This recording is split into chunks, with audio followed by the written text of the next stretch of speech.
ভারতকে আমরা কোনো চাপে রাখতে পারি নাই, আমাদের রাজনীতিবিদরা কোনো কাজ করে নাই। তাই আজকে এত বড় সাহস, একবার বলে রংপুর নিয়ে নিব, একবার বলে চিটাগাং নিয়ে নিব। আমরা 100 বছর সামনে দেখব। পরিস্থিতি এমন বেকায়দায় কিছু না বলেও নয়। 71-এর পরে ভারত আমাদের পার্বত্য চট্টগ্রামকে নিয়ে নানা রকম ষড়যন্ত্র করে, আবার একই ষড়যন্ত্র আমরা দেখতেছি। 71-এর পরে পার্বত্য চট্টগ্রাম নিয়ে ভারতকে আমরা কোনো চাপে রাখতে পারি নাই, আমাদের রাজনীতিবিদরা কোনো কাজ করে নাই। তাই আজকে এত বড় সাহস, একবার বলে রংপুর নিয়ে নিব, একবার বলে চিটাগাং নিয়ে নিব। আজকের বাঙালি সেই বাঙালি নাই। 71-এর পরে আমাদের রাজনীতিবিদরা কথা বলতেন না, ভাষণের বিরুদ্ধে তো কথা বলা যায় না, এই ছিল নীতি। এখন দিন পাল্টে গেছে।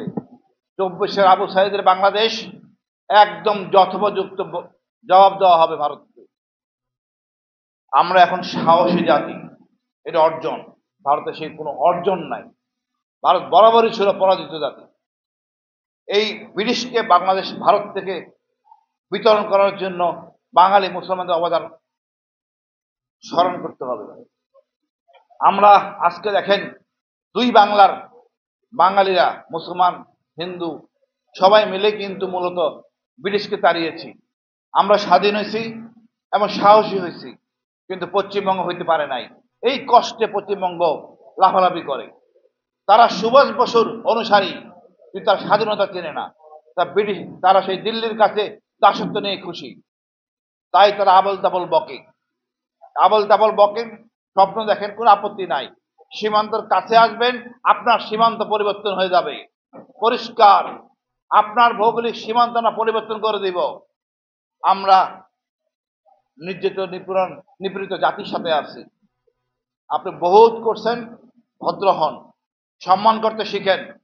আমার সার্বভৌমত্ব এখানে হাত দেওয়ার চেষ্টা করবেন না। আমি সরকারকে বলবো, আপনারা কঠোর হন, জনগণ কঠোর প্রতিবাদী। আমরা গতকাল পুষ্পোত্তরীকে দাহ করেছি অমিত শাহ আর শুভেন্দুর মতো ব্যক্তির। এরা আমাদের কাছে ঘৃণিত ব্যক্তি, কারণ ছাড়া আমাদের এখানে ঝামেলা করতেছে। আমরা আরো কঠিন হব। ভারতের রাষ্ট্রদূত যে আচরণ করছেন সীমান্তে, এটা মানা যায় না, কখনোই আমরা মেনে নিব না। আমাদের সব এক, বা আলো বাতাস সব এক, নদী তো এক না, সবগুলি নদীতে আপনি বাদ দিচ্ছেন। আপনি আচরণ পরিবর্তন করেন, আমরাও পরিবর্তিত হব। আমাদের বর্তমান সরকার, আমি মনে করি প্রথমে অনেক সংশয় ছিল, এখন আমি সন্তুষ্ট। উনি প্রথমে যাচ্ছেন চীনে, দাদা বাবুরা মনে করেছিলেন যাবে ভারতে। এটা চরমভাবে একটা সাহসী পদক্ষেপ। আমাদের এখন ঘুরে দাঁড়াতে হবে। আমাদের বলতে হবে, স্বাধীনতার সময় আমরা ন্যায্য পাওনা পাই নাই। পাকিস্তানের কাছে অনেক পাওনা ছিল, পাকিস্তানে অনেক পরমাণু বোমা আছে, অর্ধেক দাবিদার মূলত আমরা।